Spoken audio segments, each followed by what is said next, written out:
I went into the division with doubt in my heart. I got excited when I saw the E3 footage all those years ago. I got excited when I saw the Frostbit game engine tech demo a year later. But I had my hype bubble promptly burst when I started seeing the comparison videos between the closed beta and the E3 footage. I expected some downgrading, but this new gameplay left me with a mediocre taste in my mouth.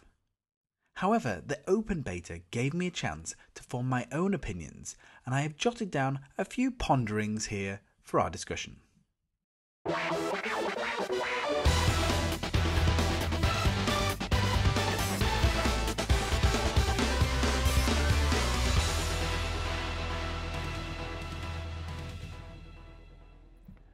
My experience started with the character creation screen, which looked pretty expansive. But for the beta, players were limited to randomized player types. By the look of things, you can change everything from their gender and their body type all the way to the different layers of clothing. As player characters were not being carried over to the full release, I just picked some random white guy with some stubble and off I went. After being thrown into the action and touching down in Manhattan, I made all the necessary introductions and hit the streets to set up a base of operations. I was really happy with the graphics, as all the dynamic reflections, the lighting effects and the street furniture was all present and accounted for. Okay, it wasn't as polished as the E3 slice, but I didn't expect it to be, because these are usually pre-rendered and played on some super powerful Skynet supercomputer. The visuals are fantastic, if a little drab in the colour department. The myriad of greys and browns and blacks all help set the scene, and New York definitely has that post-viral infection feel, but running through the snow-covered streets of the Big Apple really gave you a chance to appreciate the time and effort that has actually gone into the game. Whilst most shops and buildings were inaccessible, it was nice to see a few places open to explore and loot.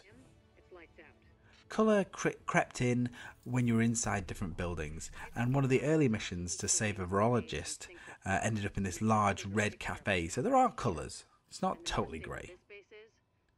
The Division is coined as a third-person, cover-based RPG shooter, and it reminded me a little bit of a mix of Gears of War, Borderlands, with a bit of Diablo thrown in for good measure. Numbers leapt from the enemies as you pummeled them with bullets, and there was an extensive levelling option and a number of different skill trees to keep you busy for a long time. Providing, however, there is enough missions to keep it interesting. The main upgrades tended to be guns. There are 6 categories of firearms that all include the usual pistols, shotguns, submachine guns, assault rifles, marksman rifles, and light machine guns. Players can equip one primary weapon, one secondary weapon, and a sidearm. The primary and secondary weapons can be any type of the weapons, but the sidearm seems to always be a pistol, unless there is some way to get a non-pistol later on in the game. Each of the weapons can be tweaked and customized and improved with different parts. Gear is also a big part of the Division, and I found myself changing everything from my bobble hat to my knee pads. Generally, clothing looked like it was purely cosmetic, but items such as backpacks, masks, and knee pads all came with stat improvements and bonus effects.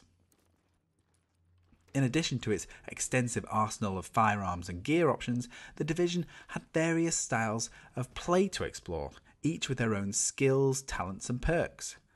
There are 12 in total, divided into 3 categories: tech, medical, and security. Each were comprised of 4 skills, although only 4 skills that were 2 on medical and 2 on tech were actually usable during the beta. I found myself leaning towards the medical tree in order to increase my health boosts. I came across a weird bug when I couldn't go through a little step, and there was this tiny little step in a doorway, and despite trying to roll and shoot and grenade myself up this tiny little step, I ended up having to reboot the whole computer just to be able to complete that level. Not having a jump button proved an issue in this particular case. Anyway, I soon breezed through the missions, took down the boss-like character, and cleared various points on the map of looters and thugs. After this, it was time to hit the Dark Zone.